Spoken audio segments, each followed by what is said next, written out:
I was sent this post to the Wedding to Wed subreddit, and I think it's a really thorough post that gives some really good pointers. She says, if you're looking for a sign to leave, please read this. She says, hey all, I just wanted to share my story and a perspective on waiting to wed and a rejected proposal. She says, so I got together with my ex when we were both 23. I always knew from a young age that I wanted to get married and have lots of kids. I told him this in the early stages of dating, and he agreed. I genuinely thought we were on the same page with what we wanted. Throughout our relationship, I would drop hints at marriage and wanting to be married ASAP. I'm from a fairly conservative background, and so is he. I get the usual vague, yeah, someday. I need to work on things first. I'm not ready just yet. Copy and paste speech that they all use. For the next 2 years, I became increasingly upset. I would try to have the conversation with him only for him to avoid it or try to blow me off with the same crap. She says, I begged, pleaded, cried, constantly asked for reassurance that he wasn't just stringing me along and he actually wanted to marry and have kids with me one day. One day I spent an hour on the phone to him crying, saying I felt I never get married and have kids, and it was my biggest dream. Once again, he gave the usual, maybe in a few years spiel. He even suggested at one point that the reason he didn't want to marry me was because I brought it up too much and he felt pressured. Total gaslighting BS. And then one day, I just didn't care anymore. I began to massively check out of the relationship emotionally. I began spending more time with friends and at my job. Funnily enough, when I started to become distant, he suddenly started to make more of an effort because he sensed that I was drifting away from him. And then he started occasionally bringing up marriage, and I'd immediately change the subject. My interest in marriage was gone entirely. We didn't move in together after this, and it was awful. He was extremely childish, and I was left to do everything in the relationship myself. During this time, we went to weddings together, both mine and his friends, and I felt nothing. No joy or excitement, no hoping I'd be next, nothing at all. If we were asked by friends or family when we would get married, I just changed the subject. I could tell doing this hurt his feelings, but I didn't care. He asked me if I was interested in getting married someday, and I told him the desire was gone now, and I hadn't thought about it in years. After 4 years of us being together, one day we went out to lunch, and to my amazement, he pulled out a ring and proposed. It was the single worst day of my life. Jesus. She says, I was absolutely disgusted and horrified. I asked what was wrong with him and why he'd do this after I said I was no longer interested. I could feel the resentment and anger. I just felt like after all these years, he'd finally decided I was good enough and did it. The proposal itself was low effort. He proposed on a weekday lunch at a time when I was going through a lot of stress. I rejected his proposal and then broke up with him shortly after. He claimed I was the love of his life and he'd do anything to win me back.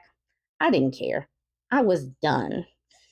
When women are done, there's no resuscitating that relationship. She says, shortly after this, I got into a relationship with a totally different dynamic. A guy who I'd been friends with for years told me he had feelings for me, and we got into a relationship. He told me he loved me without me asking. He brought up marriage first and gave a timeline of when he wants to be married within 3 months of us being together. I've never had to ask, beg, or plead for clarity or affection or anything. The man I'm with now has given me everything my ex didn't. I had no idea I could be this happy with someone. The only problem now is that I still don't want to get married. I feel nothing but dread when I think of marriage now. She says, so now I'm in a difficult position. I'm in a great relationship with a great guy, but I don't want marriage anymore. Dang, he has soured her completely to the thought of it. That's really wild how a man can do this. All right, so she says, even though I feel sad about my own situation, I want to share things I've learned from it. She says, all right, so number one, men who string women along are responsible for two women never getting married at all. She says, there's actually been a study about men and marriage. Men who string women along in relationships for years are likely responsible for two women never getting married.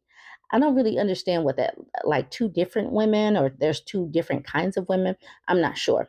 So this is the article that she shared. I'm not going to do this whole article. It says the reasons why men marry some women and not others. Ever wonder why some relationships just work and others don't? Author John Malloy breaks down the reasons. So if you're interested in the article she linked, this is the title right here. Number two, and this is so true, men have no problem wasting your time if it benefits them. It doesn't matter that you've always wanted marriage. It doesn't matter if you're losing your fertility. It doesn't matter how much it upsets you. If you let him, he will always keep you around if it benefits him in some way. They have no problem wasting your time because they are there to mine your time, energy, and resources. They're looking to attach and suck your resources so that they can preserve theirs. Please don't let them waste your time, energy, and resources. Number three, men will say and do anything to get you to stick around. Don't believe their words, only actions. I'm just not ready. I've been really depressed. X life event has made things hard for me. I don't want to rush into things. I was planning to propose to you, but you ruined it by asking. I'm hesitant because my parents are divorced.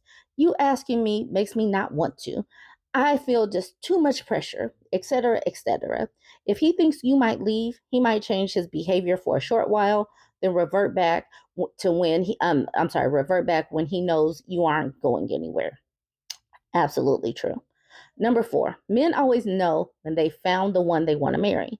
You don't need to spend 3 to 10 years proving yourself to him, doing everything you can to show him you be a good wife. He knows. He just doesn't care. Number five, a lot of men screw up with or can't get their dream woman, so they'll settle for you instead. Jesus. So many men have the woman they want but mess it up somehow, or she's with someone else, or is out of his league, etc. In these instances, he might be in a relationship with you while hoping to get with her someday. If that never happens, then he might eventually cave and marry you. Not really because he wants to, and he'll always resent you since he feels he had to settle for you instead of getting the one he actually wanted. There are truly horrifying stories out there of women getting texts from their exes just before they get married, just to make sure she doesn't ever want to get back together. Number six, if his dream woman becomes available to him, he'll dump you in a heartbeat. If the above woman does actually become available to him, he'll have zero problems ending things with you, even if he's married to you. Please know and understand, ladies, this is the reason why you need to stop, like, really trying to find the best reason to leave a person. These men will leave you simply because they want to. They will leave you. Number seven, if you let him take advantage of you, he will. Ever heard the phrase, be careful with your limits if you're a giver, because takers have none? Men will take everything you offer them: love, emotional support, X, validation, money, domestic labor, etc. And if you call him out, he'll blame you for giving these things to him in the first place. He doesn't care if you aren't happy and you aren't getting what you want from him. That is absolutely true. Have some boundaries, have some self respect. Don't give without some reciprocity. Number eight, some men have issues that make them slow to commit, and they will make bad long term partners. Commitment issues are always a red flag of more problems. If he blames his lack of commitment on ADHD, autism, depression, anxiety, childhood trauma, run for the hills. None of these things are your problems to deal with. If you one day do marry him, he will dump all of these problems on you and expect you to fix them. They will be used as an excuse for everything. Number nine, even if one day he does propose, it probably won't make you happy. Having to beg or issue ultimatums to get someone to propose to you isn't going to make you happy in the end. I felt disgusted when I was proposed to. The desire died years earlier, and all that was left was resentment. Number 10, if you marry him, you'll probably be miserable and wish you hadn't. So you finally coax him into proposing. Chances are you'll be begging him to actually remember your birthday, or wash clothes, or pay the bills in a few years. A low effort man will stay low effort and likely will get even worse. She has some good clarifying questions right here, and I'll probably make this a part two. This definitely deserves some more exploring, but for right now, this is a good stopping point. Y'all, as I read that list, what did you feel? I'm glad that so many women are tapping into these things, but join the conversation. Let me know what you think. Don't forget to like, comment, and share. There'll be